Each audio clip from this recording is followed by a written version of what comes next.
हो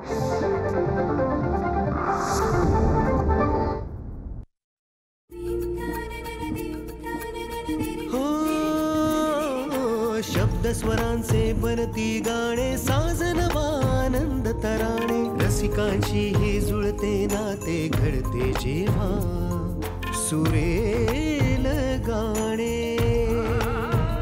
कसे हे घडते मनात येते, भेटू बोलू ऐकू तयांच्या गोष्टी गाण्यांच्या, गोष्टी गाण्यांच्या.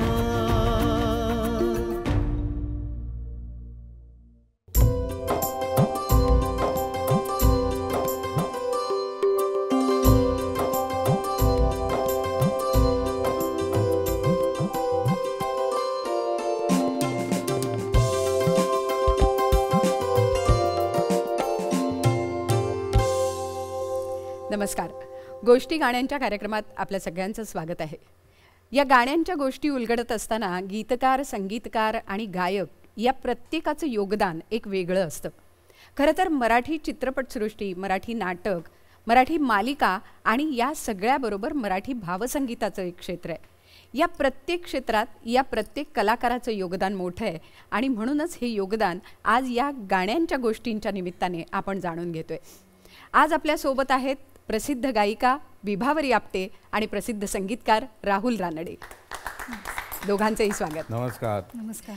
खरं तर गप्पांची मैफिल, गाण्यांची मैफिल आणि आज कोणताही कार्यक्रम असं जर म्हटलं तर राहुल, तुझं जे गाणं आहे तू बुद्धी दे, ही आज जगन्मान्य प्रार्थना झालेली आहे असं म्हणायला हरकत नाही. कारण जगाच्या पाठीवर कुठेही मराठी कार्यक्रम असेल तर त्याची सुरुवात या गाण्याने होते. मला वाटतं आज या मैफिलीची सुरुवात आपण त्या गाण्यानेच करूया. आणि विभावरी, तू ओरिजिनल ते गायलेले गाणं आहे, त्यामुळे आज आम्हाला तुझ्याकडनं ते ऐकायला आवडेल.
त्याचा ध्यास दे, तू बुद्धी दे, तू तेज दे, नवचेतना विश्वास दे.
सत्य सुंदर सर्वथा हा जन्म त्याचा ध्यास दे तू बुद्धी दे तू तेज दे नवचेतना विश्वास दे तू बुद्धी दे तू तेज दे नवचेतना विश्वास दे.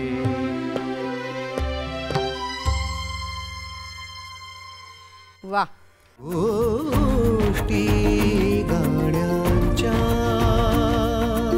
अप्रतिम. खरंच म्हणजे एखाद्या प्रार्थनेने सुरुवात झाल्यावर वातावरण जसं प्रसन्न होतं ना तसं. आणि विभावरी, तुझा सूर जो लागतो तो अप्रतिम. फार फार बरं वाटलं ऐकूनच. मी नेहमी असं म्हणतो की विभावरीच्या गळ्यात साजूक तूप आहे असं माझं कायम म्हणणं आहे. खरं आहे ते. आणि ती दिसते पण इतकी सात्विक आणि तिचा स्वरही तितकाच सात्विक आहे. खरं आहे. त्यामुळे जेव्हा हे गाणं करायचं ठरलं हा. ही प्रार्थना, हं, तेव्हा तिच्याशिवाय मला दुसरा पर्यायच सुचला नाही बरोबर. खरं म्हणजे. पण खरोखर डॉक्टर प्रकाश आमटे यांच्यावरची फिल्म आणि तो संपूर्ण त्यांचा सामाजिक भाव, सामाजिक त्यांचं काम, या सगळ्याचं सार या गाण्यामध्ये आलंय. कशी झाली निर्मिती ह्या गाण्याची ते खरंच आम्हाला ऐकायला आवडेल. नाही, खरंच खूप रंजक हां, गोष्ट आहे या गाण्याची. कारण मुळात या सिनेमात गाणंच नव्हतं. एक आदिवासी लोकांचं बरं. गाणं होतं, तेवढंच होतं. हं, आणि नाना पाटेकर, नाना माझा खूप जुना मित्र आहे, तर तो मला म्हणला, राहुल एक चित्रपट मी केला आहे आणि त्याचं पार्श्वसंगीत तू कर. बरं. म्हटलं ठीक आहे. तो म्हणला झालं आहे सगळं, एडिट बिडिट झालं आहे, तू येऊन एडिट बघ. हं, हं, म्हणून मी एडिट बघायला गेलो त्याचं. तर तेव्हा तो म्हणला मला या प्रार्थना करायची आहे हं, या चित्रपटात. तर मी म्हटलं आता शूटिंग झालं, एडिट झालं आहे तुझं, तर आता कशी प्रार्थना कुठे घालशील तू सिनेमात? हं.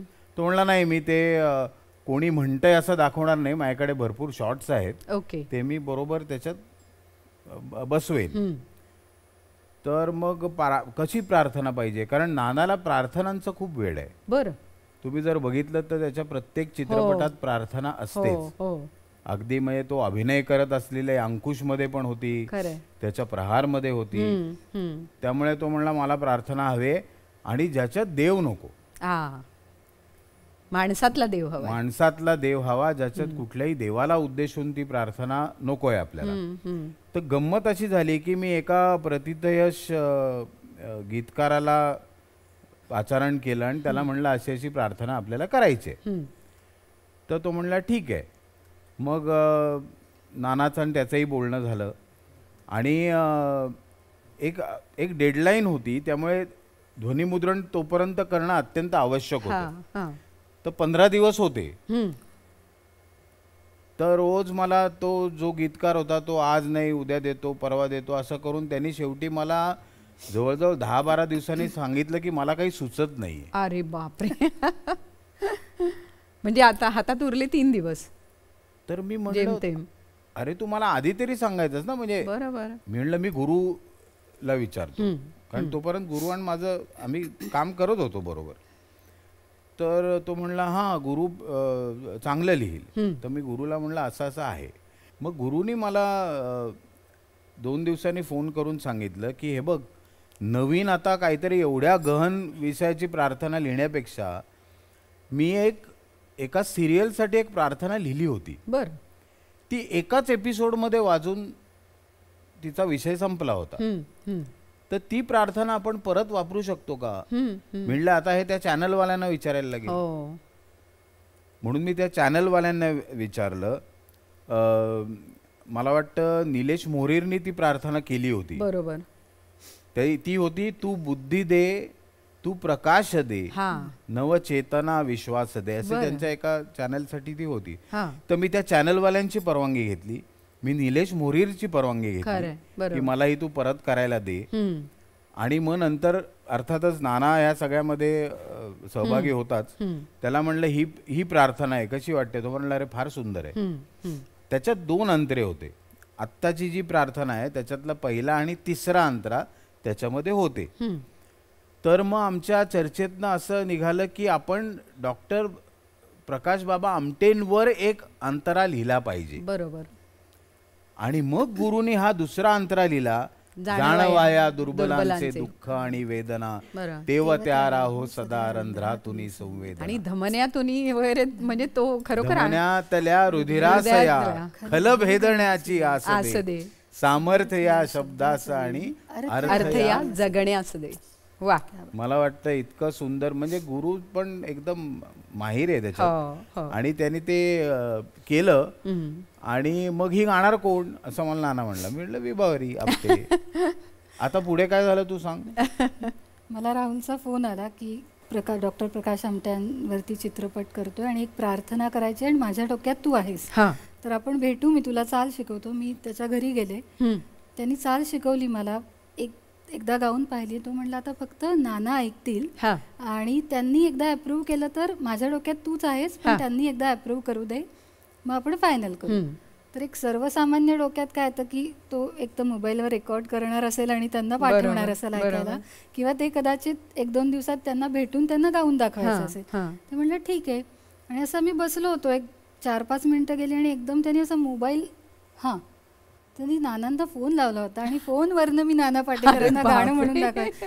फोनवर त्यांना गाणं गाऊन दाखवायचं इथेच म्हणजे टेन्शननी मी संपले होते. म्हणजे आणि त्याला ते लक्षात आलं. तो म्हणला अगं निदान नमस्कार तरी म्हण त्यांना. मी नमस्कार म्हणून फोनवर, म्हणजे पहिल्यांदा मी असं फोनवर कोणाला तरी गाणं म्हणून दाखवलं. तुला सुद्धा ते एक वेगळं सरप्राईज होतं. आणि त्यांना ते आवडलं. आणि एक इमेज असते जी आदरयुक्त भीती त्यांच्याबद्दल वाटतेच, पण ती नंतर इतकी बदलली माझी की रेकॉर्डिंग ज्या दिवशी ठरलं त्याच्या आदल्या दिवशी त्यांचा मला फोन आला दुपारी की कधी येणार आहेस तू, कशी येणार आहेस. तर म्हणलं मी शिवनेरीनी येणार आहे, सकाळी 7च्या पोचीन मी 11पर्यंत स्टुडिओ. ठीक आहे मी 5लाच निघणार आहे, त्यामुळे मी तुला म्हणलं नाही की माझ्याबरोबर येणे, तर जागरण झालं की आवाज लागणार नाही नीट. बापरे. मी म्हणलं ठीक आहे. मी शिवनेरीत बसले 7च्या 7:15 नानांचा परत फोन. बसलीस गाडीत, आता छान झोप काढ, म्हणजे रेकॉर्डिंगला तू फ्रेश असशील, तुझा आवाज फ्रेश असेल. म्हणजे मराठी एवढा मोठा कलाकार काळजी घेतोय आपली, खूप सुखावणारी. आणि मला ह्या गाण्याविषयी असं, या गीताविषयी मुळात असं अत्यंत अभिमानाने सांगावं लागेलच की 10वीच्या पाठ्य पुस्तकामध्ये या प्रार्थनेचा समावेश झालेला आहे. म्हणजे गुरुचं यश आहे खरं म्हणजे. कित्येक शाळांमध्ये आता ही प्रार्थना म्हणून म्हटली जाते. म्हणूनच मी म्हटलं सुरुवातीला की कोणताही कार्यक्रम असला तर ह्या प्रार्थनेनेच सुरुवात होते. आणि कसं असतं की ते एक भाग्य असतं त्या गाण्याचं, आणि तुमचं सुद्धा कलावंत. हो अर्थात प्रश्नच नाही. म्हणजे मी तर माझं खूप मोठं भाग्य समजतो ते आपल्या वाट्याला येणं. ही प्रार्थना माझ्या वाट्याला. नानाचे आभार. आणि जसं गुरु ठाकूरचं नाव आत्ताच्या अलीकडच्या काळात घेतलं जातं, तसा एक मधला टप्पा होता. म्हणजे पूर्वी गदिमा, शांता शेळके, जगदीश केबुडकर ही नावं होती.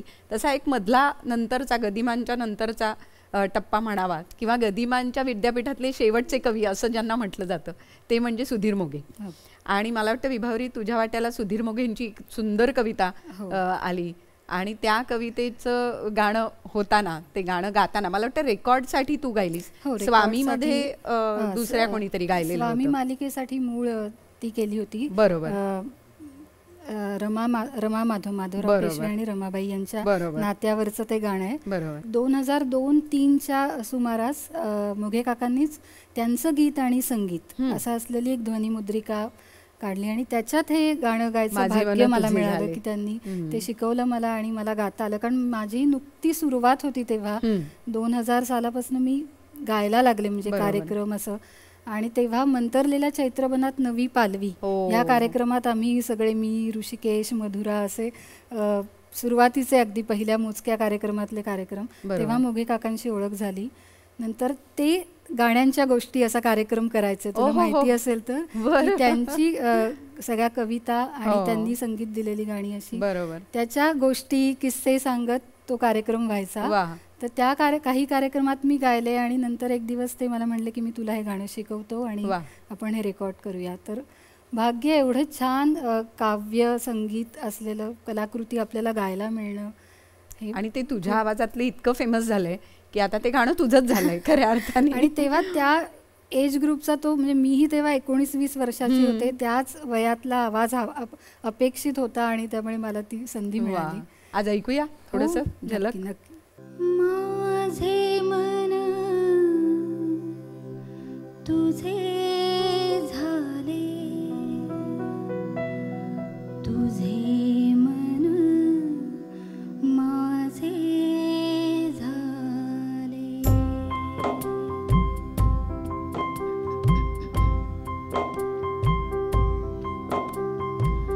माझे मन तुझे झाले, तुझे मन माझे झाले. माझे मन तुझे झाले, तुझे मन माझे झाले. माझे प्राण तुझे प्राण, माझे प्राण तुझे प्राण. उरले ना वेगळाले. माझे मन तुझे झाले, तुझे मन माझे झाले.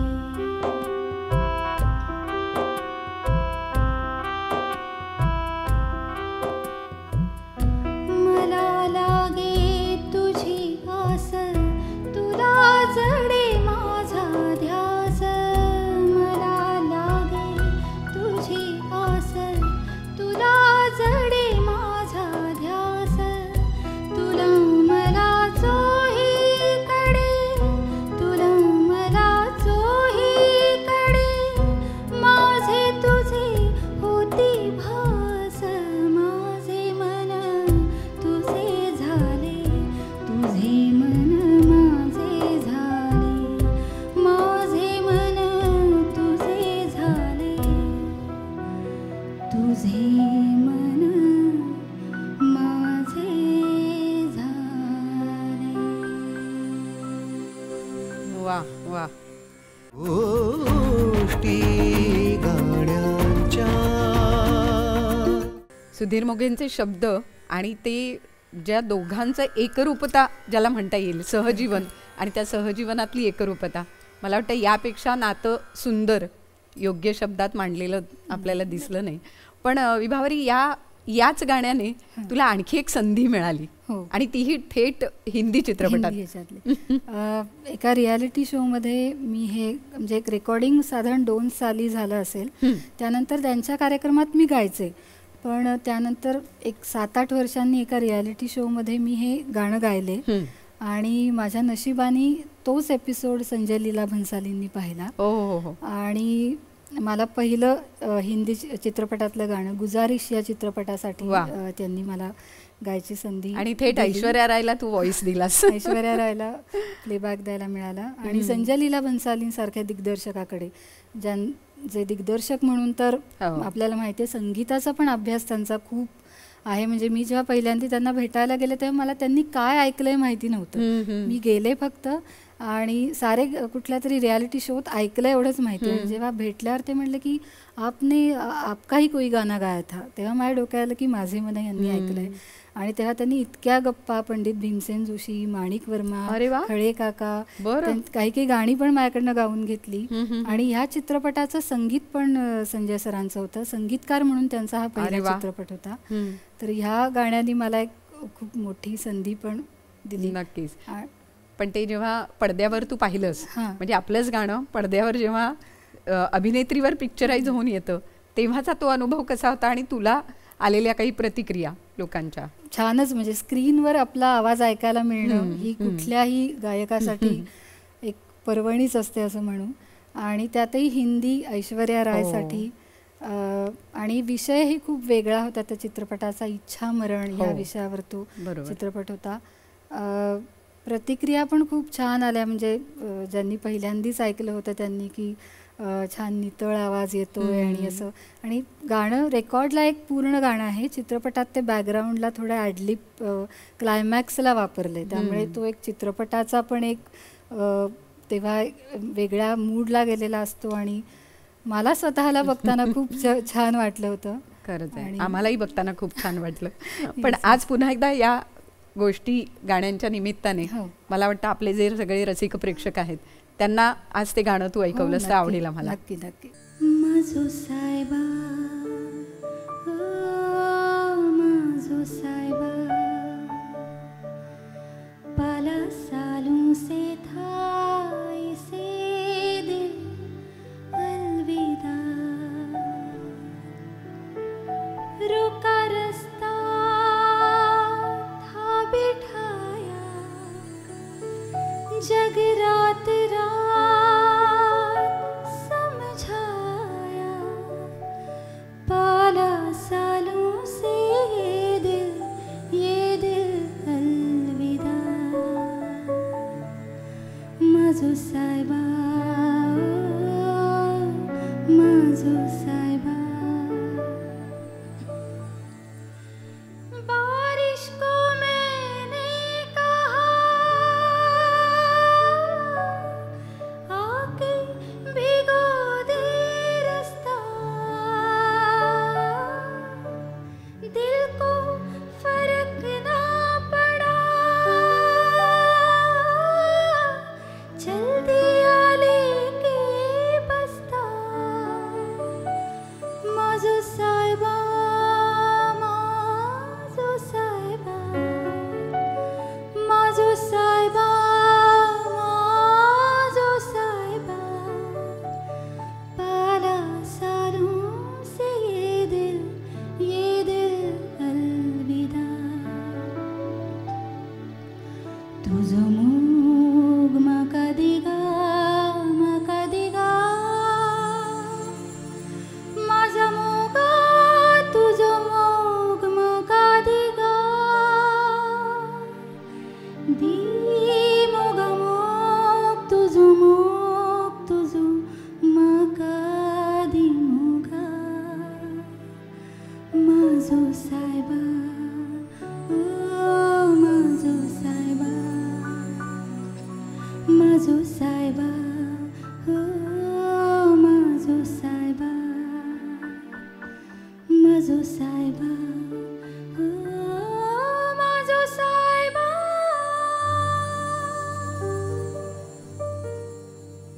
विभावरी स्पीचलेस, निशब्द इतकंच यानंतर म्हणता येईल. खरंच खूप सुंदर. थँक्यू. आणि म्हणजे संजय लीला भन्सालींनी जे अचूक तुला तुझा आवाज खरं तर उचलला आणि खूप सुंदर झालंय आणि ते पिक्चराईज पण बघताना त्याहीपेक्षा जास्त आनंद आत्ता मिळाला मला असं वाटतं. आणि वादकांचंही खूप खरंच Yes. खरंच. कौतुक.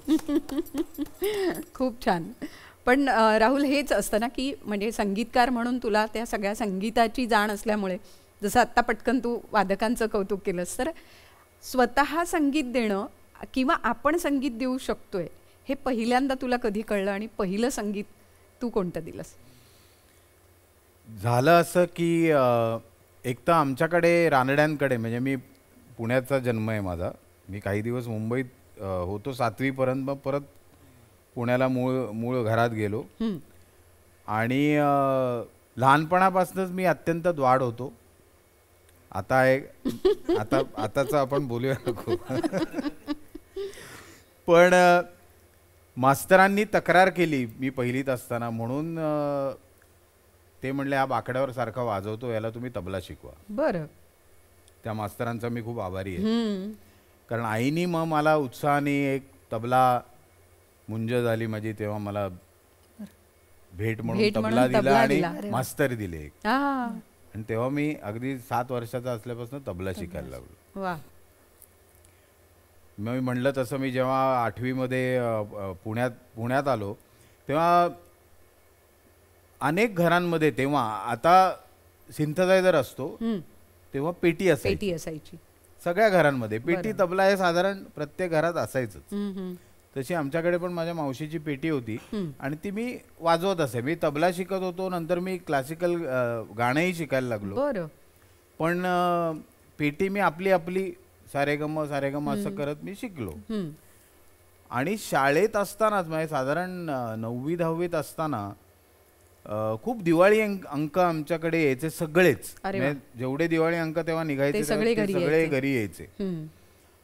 तर त्यातल्या काही गझल आणि कविता असा वाचायचा मला छंद लागला. खरं म्हणजे मी कॉन्व्हेंटचा विद्यार्थी आहे. अरे बरं. पण मी मराठीच वाचायचो तेव्हा. म्हणजे मी ऍक्च्युली इंग्लिश वाचायला लागलो 10वी मध्ये. त्याच्या आधी मी सगळी आणि घरात खूप पुस्तकं होती. आमचं एकत्र कुटुंब होतं. सगळ्यांना वाचनाची आवड होती. त्यामुळे भरपूर पुस्तकं होती. अगदी महाभारतापासनं ते म्हणजे भादखेरांचं हे, नंतर वि स खांडेकर, असे लेखक तेव्हा वाचायचा मला छंद लागला होता. आणि त्यातल्या काही गझलना मी असे चाल लावायला लागलो. कशी मला माहीत नाही. म्हणजे हे केवळ दैवी आहे असंच मी म्हणतो. कारण आपण संगीतकार आहोत हे कळतं कसं, हा खूप मोठा प्रश्न आहे. कारण तुम्हाला वाद्य शिकता येतं, तुम्हाला गाणं शिकता येतं, पण तुम्हाला संगीत देणं, म्युझिक डायरेक्शन शिकता येत नाही. बरोबर. त्याचे कुठेही वर्ग नाहीत. म्हणजे उन्हाळी वर्ग पण नाहीत, पुण्यात देखील नाहीत. मी नेहमी म्हणतो की संगीतकार कसं व्हायचंय पुण्यात देखील शिकवत नाहीत. तर ते उपजत असावं लागतं. खरंय. आणि मी तेच म्हणेन की दैवी देणगी आणि माझ्या आईनी मला दिलेलं प्रोत्साहन. बरं.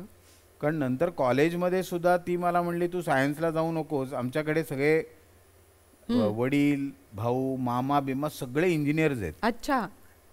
संगीतामध्ये कोणीच नाही आहे किंवा या क्षेत्राशी संबंध असलेला. पण मला ती म्हणली तू कॉमर्सला जा, कारण तिथे तुला वेळ मिळेल हे सगळं करायला. आता त्या काळात, म्हणजे हे मी खूप वर्षापूर्वीची गोष्ट सांगतोय, आई वडिलांनी ह्याला परवानगी देणं की बाबा तू म्हणजे पुढे काय होईल, कारण तेव्हा काही असे रियालिटी शोज वगैरे पण नव्हते की ह्याच्यामध्ये आपलं करिअर होऊ शकतं. तर शाळेत असताना मला आठवतंय की एक 9वी 10वीत असेल मी, सुरेश भटांची एक गझल होती, ती मला खूप आवडली, तिचे शब्द. तर सुरेश भटांच्या एका गझलचे शब्द मला त्या कुठल्या तरी दिवाळी अंकात मी वाचलेले, मला खूप आवडले. त्या नदीच्या पार तेथे एक माझे गाव होते, कोण जाणे हाय तेव्हा काय माझे नाव होते. बरं. तर मी असंच बसल्या बसल्या त्याला चाल लावली. त्या नदीच्या पार तेथे एक माझे गाव होते, कोण जाणे हाय तेव्हा काय माझे नाव होते. त्या नदीच्या, हे मी शाळेत असतानाची केलेली चाल आहे. आणि मग आमचे मित्रमंडळी जमायचे तेव्हा काही आणखीन पण गझला होत्या. राजेंद्र शहा, दत्ता हलसगीकर, सुरेश भट यांच्यात गझलांना मी स्वांत सुखाय चाली लावत असे. बरं. आणि मग कॉलेजमध्ये गेल्यावर एक मैफिल जमते, अड्डा जमतो, तसे आम्ही मित्र मिळून गात असत.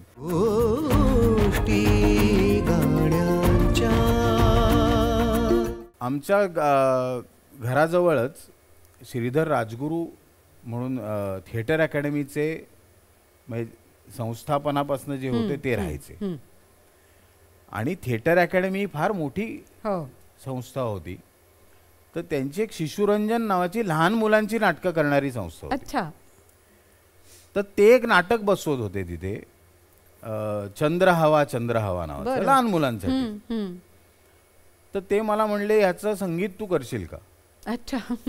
त्याच्यात गाणी आहेत. म्हणलं पण अशी मी म्हणजे केलेलं नाही का. म्हणजे मला कोणी सांगितलं हे गाणं करतं, हे मी आपलं माझं काहीतरी मासिकात आलेलं बघून करत असतो. नाही तू करून बघ, तू तालमीला तरी ये. म्हणून मी तालमीला गेलो. तर तेव्हा मला वाटतं महानिर्वाण किंवा बेगम बर्वे किंवा कुठल्या तरी थिएटर अकॅडमीच्या नाटकाची तालीम चालू होती. आणि तिथे मग चंद्रकांत काळे, आनंद मोडक वगैरे असे सगळे दिग्गज मंडळी तिथे तालीम करत होती.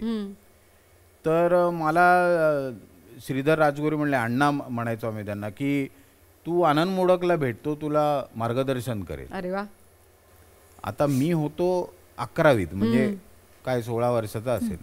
तर मी गेलो त्यांच्याकडे, म्हणलं अहो मला अशी चाल करायला सांगितलंय पण मला माहित नाही चाल कशी करतात. म्हणजे तू काय केलं जाते. मग मी त्यांना काहीतरी माझ्या 2-3 रचना ऐकवल्या. अरे मग येते की तुला. म्हणलं पण आता ह्याला चाल कशी लावायची.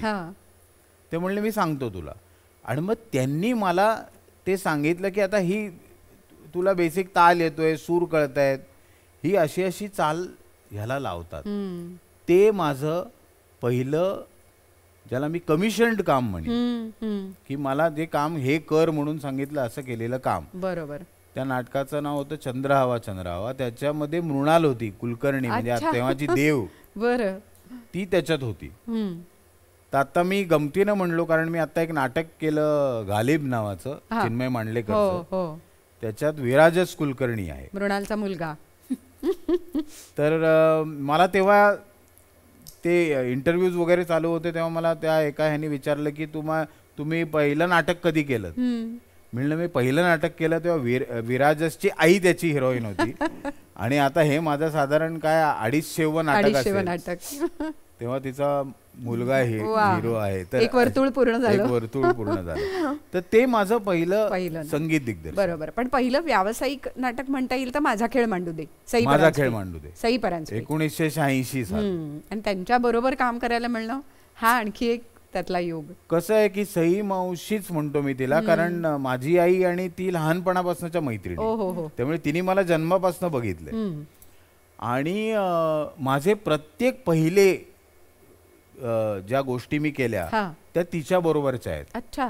म्हणजे पहिल्यांदा मी चित्रपटात तिच्या काम केलं. जादू का शंख नावाचा तिचाही पहिलाच चित्रपट तो बालचित्रपट समितीसाठी केलेला, चिल्ड्रन फिल्म सोसायटीसाठी. तर त्या चित्रपटात मी मेन रोल केला. मी 10-11 वर्षाचा असेल तेव्हा. माझं पहिलं नाटक, म्हणजे आधी अभिनय केला, व्यावसायिक नाटक तिच्या बरोबर. माझा पहिला हिंदी चित्रपट देखील तिचाच. अच्छा. दिशा नावाचा चित्रपट तिने केला होता. त्याचं पार्श्वसंगीत मी केलं, मला वाटतं 1989 साल असेल. असे सगळे माझे पहिले टप्पे तिच्या बरोबर आहेत आणि तिच्याकडनं मी खूप खूप शिकलो. बरोबर. पण घाशीराम कोतवाल मधनं आम्ही तुला पहिल्यांदा पाहिलं. हो. म्हणजे पुन्हा एकदा तो अभिनयाशी पण आणि गाण्याशी जोडणारा भाग. खरं म्हणजे घाशीरामच्या आधी मी पडघम नावाच्या नाटकात काम करायला लागलो. म्हणजे जेव्हा हे मी आता आनंद मोडक मला भेटले आणि हा किस्सा सांगितला तेव्हाच मला पडघम मध्ये कास्ट केलं गेलं त्याच वर्षी. अच्छा. मी कॉलेज मधल्या युवकांचं नाटक होतं ते, आणि पहिल्यांदाच ट्रॅकवर गाणी सादर झाली. अच्छा. आणि जवळजवळ 40 मुलं आम्ही ट्रॅकवर गायचो. आणि त्याचे ट्रॅक सगळे मुंबईत रेकॉर्ड झाले. मी कधीची गोष्ट सांगतोय, 1983. तर तेव्हा मुंबईत येऊन ध्वनिमुद्रण करणं, या वादकांच्या चेहऱ्यावर आश्चर्य, त्यांचे जन्म झाले असतील का मला माहित नाही तेव्हा. पण तेव्हा मला थिएटर अकॅडमीमुळे आणि आनंद मोडक यांच्यामुळे ही संधी मिळाली की मला इथे येऊन रेकॉर्डिंग बघता आलं, करता आलं. आणि मी त्यांचा एक अनभिषिक्त सहाय्यकच झालो म्हणा, कारण मी त्या रेकॉर्डिंगला पडेल ते काम करत असेल. हे वाजव, घुंगरूच वाजव, डफच वाजव, किती शिकायला मिळालं, खूप शिकायला मिळालं. आणि मग ते ज्या चाली करतानाही मी तिथे असायचो. पडघम मध्ये बरीच गाणी होती, मला वाटतं एक 20-25 गाणी असतील त्या नाटकामध्ये. म्युझिकलच होतं ते, अरुण साधूंनी लिहिलं, जब्बार पटेल दिग्दर्शित. ते नाटक 83 साली झालं. आणि 86 साली मी पहिल्यांदा घाशीरामच्या स्टेजवर उभा राहिलो. तर अमेरिकेचा दौरा जेव्हा ठरला फेस्टिवल ऑफ इंडियाच्या तर्फे, तेव्हा त्यात मी गेलो. मी लहान 19 वर्षाचा असेल मी तेव्हा मला दुनियेची सैर करायला मिळाली. आणि पहिला शो मी ब्रॉडवेवर उभा राहिलो. किती छान, मस्त. वा. घाशीराम मध्ये काम करण्याचा सगळ्यात मोठा असा फायदा झाला की भास्कर चंदावरकर यांचं जे अद्भुत संगीत आहे, म्हणजे मी सांगूच शकत नाही की इतकं सुंदर त्यांनी ते विणलेलं आहे. आणि सगळ्या पट्ट्यांमधनं ते संगीत फिरतं. मला स्टेजवर उभं राहून गाताना जेवढं ते संगीत कळलं नाही थिओरिटिकली, मी घाशीरामचे साधारण 100 प्रयोग केले. त्याच्यात मी जवळजवळ 40 प्रयोगात हार्मोनियम वाजवायचो. बरं.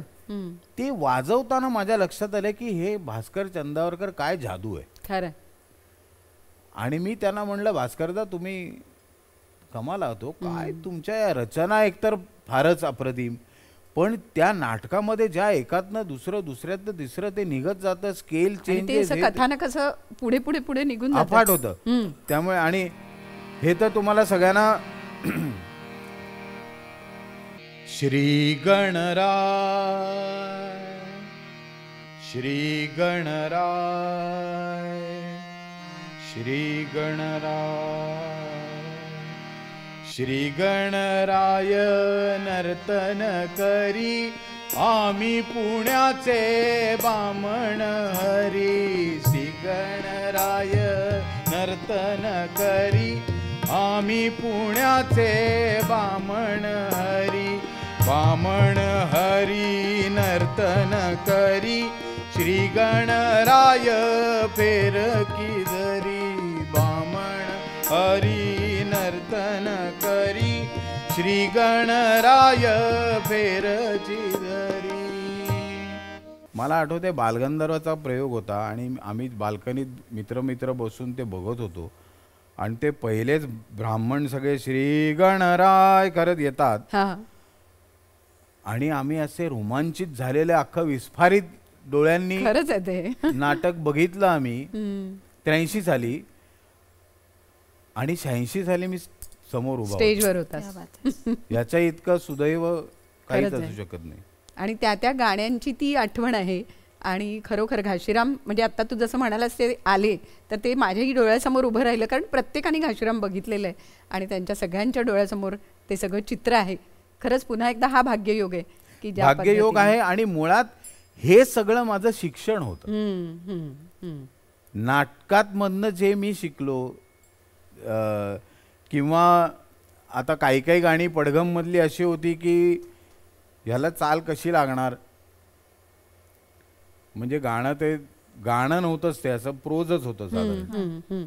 तर नाटकाचा फायदा हा सगळ्यात झाला. आनंद मोडक, भास्कर चंदावरकर ह्या सगळ्यांबरोबर काम करून जे माझं मोठं भाग्य आहे की गद्याचं पद्य कसं करावं याची एक शिकवण मिळाली आणि ती उपयोगातही आणण्यात आली. नंतर श्रीरंग गोडबोले एक इडियट्स नावाचं नाटक करत होतं, त्याच्यात त्याला अनुराधा पोद्दार यांनी लिहिलेली एक फार सुंदर कविता घ्यायची होती आणि ती गाणं म्हणून आणायची होती. तर ती कविता अशी आहे, एक पुरुष हवा आहे, या घराला एक आडदांड पुरुष हवा आहे, बटणं सापडत नाहीत म्हणून आरडाओरडा करत घर डोक्यावर घेणारा, आमटीला फोडणी खमंग पडली म्हणून खुशालून जाणारा, केसातून बोटं फिरली की बाळ होऊन कुशीत शिरणारा, दमदार पावलांनी तिन्ही सांजेचा अंधार उधळून लावणारा. एक पुरुष हवा आहे, या घराला एक आडदांड पुरुष हवा आहे.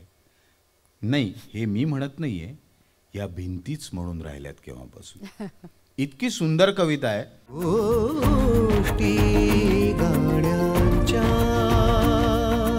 आता ह्याला चाल लावणं म्हणजे जरा, कारण चाल म्हणजे ते मीटर मध्ये असायला लागतं. ही मुक्त छंदातली कविता आहे, तर ह्याचं साधारण मी असं केलं. एक पुरुष हवा आहे, या घराला एक आडदांड पुरुष हवा आहे, बटणं सापडत नाहीत म्हणून आरडाओरडा करून घर डोक्यावर घेणारा, आमटीला फोडणी खमंग पडली म्हणून खुशालून जाणारा, केसातून बोट फिरली की बाळ होऊन कुशीत शिरणारा, दमदार पावलांनी तिन्ही सांजेचा केविलवाणा अंधार उधळून लावणारा. एक पुरुष हवा आहे, या घराला एक आडदांड पुरुष हवा आहे, नाही, हे मी म्हणत नाहीये, या भिंतीच म्हणून राहिल्यात केव्हापासून. क्या बात आहे, क्या बात आहे. वा, म्हणजे असंही होऊ शकतं, हो. एखाद्या गद्याला अशी चाल लागू शकते. आणि आता आम्हाला ते डोळ्यासमोर नाटकाचा पण प्लॉट जरासा उभा राहिला. म्हणजे तो जो आशय आहे तो सुद्धा त्यातनं नक्कीच आला. पण मला वाटतं हीच खासियत तुम्हा सगळ्या संगीतकारांची आहे आणि ज्यांच्याकडनं शिकायला मिळालं त्यांचा आशीर्वाद सुद्धा निश्चित आहे त्याबरोबर. पण विभावरी, मला जसं आता आनंद मोडक किंवा भास्कर चंदावरकरांचा उल्लेख झाला, तसंच नंतरच्या टप्प्यात आणखी एक महत्त्वाचा उल्लेख म्हणजे नरेंद्र भिडे. संगीतकार म्हणून त्यांच्याबरोबर सुद्धा तू बरंच काम केलंयस. सगळ्यात आधी आम्हाला आठवते ती तुझी अवंतिका. ते कसं आलं तुझ्याकडे? नरेंद्रकडे मी म्हणेन की सगळ्यात जास्त मराठीत मी गायले नरेंद्रकडे. बरोबर. आणि अवंतिका माझ्या अगदी सुरुवातीच्या काळात होतं, म्हणजे एक 2002 का 2003 साली, आणि मी 2000ला गायला लागले. तर नवीन गायिकेवर विश्वास ठेवून तिला एका डेली सोपचं टायटल सॉन्ग देणं हे धाडस मला ते नरेंद्रच करू शकतो. आणि मी हे स्वतः अनुभवलंय की गायक का गायिकेपेक्षा त्यालाच विश्वास असतो की ह्या गायकाला हे गाता येणार आहे. तोच इतका कॉन्फिडन्स देतो म्हणजे गायकाला की आपणही गाऊन जातो, अवघड गोष्टी पण गाऊन जातो. तर नरेंद्रची माझी पहिली ओळख म्हणजे पहिली भेट म्हणेन, भेट किंवा मी पाहिलं त्याला. माझं पहिलं कमर्शियल असं प्रोफेशनल एका डॉक्युमेंटरीचं रेकॉर्डिंग होतं. त्याची अरेंजमेंट त्या गाण्याची नरेंद्रनी केली होती. तर मी स्टुडिओत गेले, पहिलंच रेकॉर्डिंग, त्यामुळे मी अशी बावरलेलीच होते. आणि तिथे मी ते व्यक्तिमत्व पाहिलं, नरेंद्र भिडे. तो असा कीबोर्डवर बसून, त्याचं तिथे कोणीतरी आली व्यक्ती, त्याला काहीही कळलं नाही. मी तिथे येऊन गेले, तो त्याच्या कामात मग्न होता. आणि नंतर मला कळलं की माझं नाव नरेंद्रनीच सुचवलं होतं. अच्छा. त्यांनी कधी कुठे माझं गाणं ऐकलं पण त्यांनी ते सुचवलं. त्यानंतर 1-2 वर्षांनी अवंतिकासाठी त्यांनी मला विचारलं की एक टायटल सॉन्ग करतोय मी, अस्मिता चित्र त्यांचे सिरियल आहे, तर आपण आधी स्क्रॅच गाऊया आणि स्क्रॅच पसंत पडलं तर फायनल करू.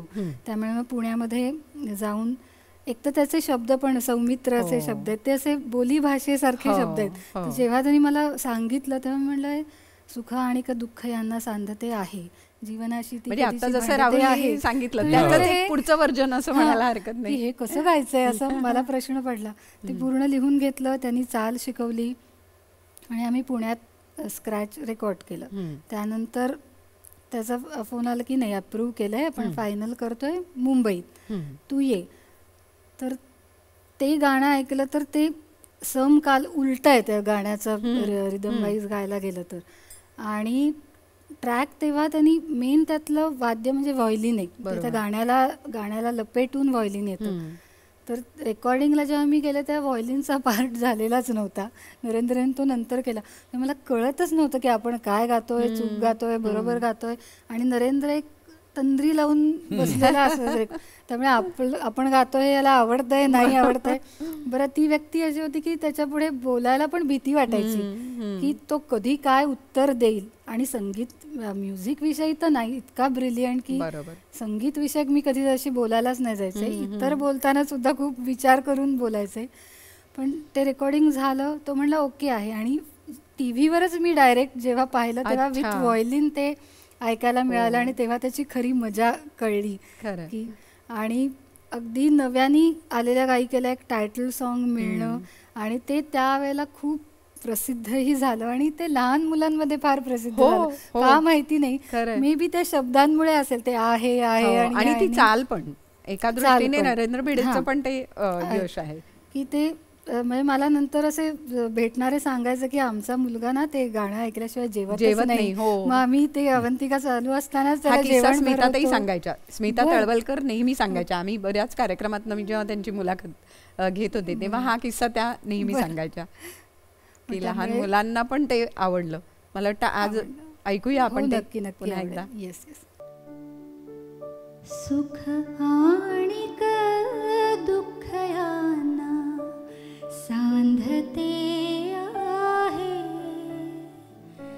जीवनाशी ती कधीची भांडते आहे. दोन डोळे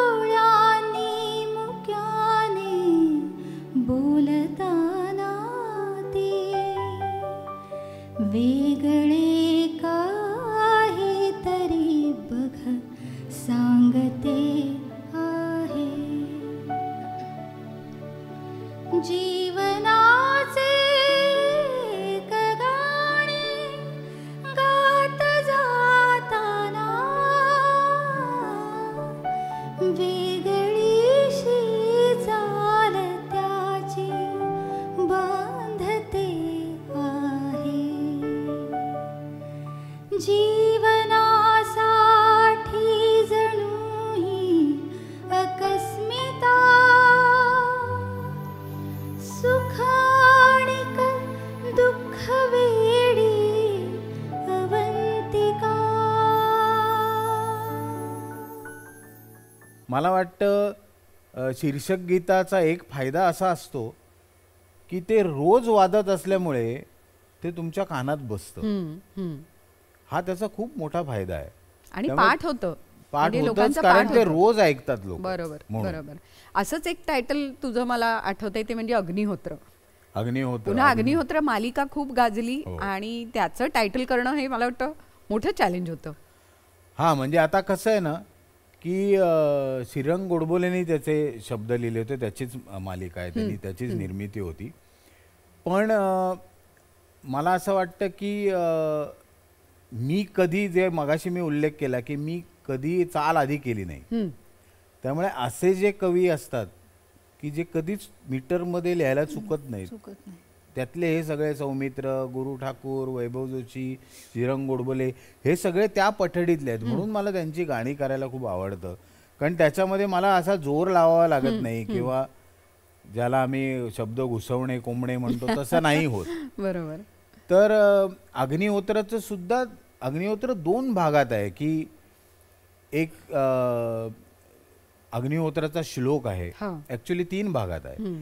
नंतर एक फकीर गात गात चाललाय असं ते एक दृश्य होतं आणि तिथे तो म्हणतो कुठे तुझा जन्म झाला, कुठे तुझे मूळ, असे प्रश्न त्याला खूप पडलेत. आणि मग नंतर अर्थात अग्निहोत्र अग्निहोत्र हे कोरस मधली लाईन आहे. तर ह्याची पण एक छोटीशी कहाणी अशी आहे की मी ते एका गायकाकडनं हा म्हणेल असं म्हणून मी ते ऍक्च्युली 2 गायकांकडनं आधी म्हणून घेतलं जे बऱ्यापैकी गायक होते, पण त्यांना ते झेपलं नाही समाव. आणि मी स्क्रॅच माझ्या आवाजात करून चॅनलला पाठवले. ते म्हणले अहो हेच का नाही तुम्ही ठेवत. म्हणजे छेचे मी काय गायक नाही आहे. जे माझं पहिल्यापासून म्हणणं आहे की काय झालं स्टेजवर गाऊन माझा गळा तयारीचा राहिला नाही, कारण घाशीराम पडगम या सगळ्या नाटकांमध्ये गाऊन गाऊन ना ते लाऊड गाऊन हरकती वगैरे माझ्या ह्याच्यात येत नाहीत. आणि ते मला नंतर ऐकताना कळतं, त्याचा मला जास्ती त्रास होतो, म्हणून मी फार गात नाही. पण ते मात्र मी गायलो. बर. अग्निहोत्रच्या शीर्षक गीताची गंमत अशी आहे की आत्ता नरेंद्र भिडेचा म्हणजे आमचा बबड्या आमचा सगळ्यांचा लाडका बबड्या लवकर गेला. खूप टॅलेंट गेली आमच्यातनं असं मी म्हणेन, कारण खूप काम आम्ही बरोबर केले. त्यांनी खूप माझ्या अरेंजमेंट्स केलेल्या आहेत. काकस्पर्श त्यांनी अरेंज केलेला आहे, हे अरेंज केलं आहे, खूप आम्ही काम बरोबर केलं आहे. तर असो, तर त्याची अरेंजमेंट आहे आणि इतकं सुंदर त्यांनी अरेंज केलं ते कोरसचा पार्ट आणि तो माहीर होता त्याच्यात. बरोबर बरोबर. तर ते गाणं आपण नक्की ऐकूया. ते गाणं ऐकूया. आणि ते गाणंच झालंय, कारण शीर्षक गीत म्हटल्यानंतर ते गाणंच होऊन जातं, कारण ते सगळ्यांच्या मनात असतं. पण विभावरी, राहुल, तुमच्याशी आणखीन आम्हाला खूप बोलायचं आहे. आपल्या सगळ्या प्रेक्षकांना जरूर सांगेन की या दोघांशी गप्पा मारण्यासाठी पुन्हा एकदा पुढच्या भागात आपण भेटणार आहोत. पण आजच्या पुरतं आपण इथेच थांबूया आणि अग्निहोत्रच्या या स्वरांनी आजच्या भागाची सांगता करूया. अग्निमीळे पुरोहितं यज्ञस्य देवामृत्विजं होतारं रत्नधातमम्.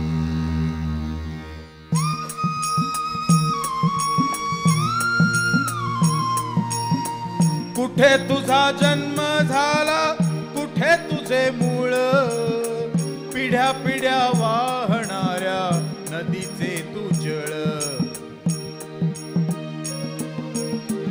पसरला वट वृक्ष निबिड नात्यांचा, एक पान घेऊ पाहे शोध अस्तित्वाचा.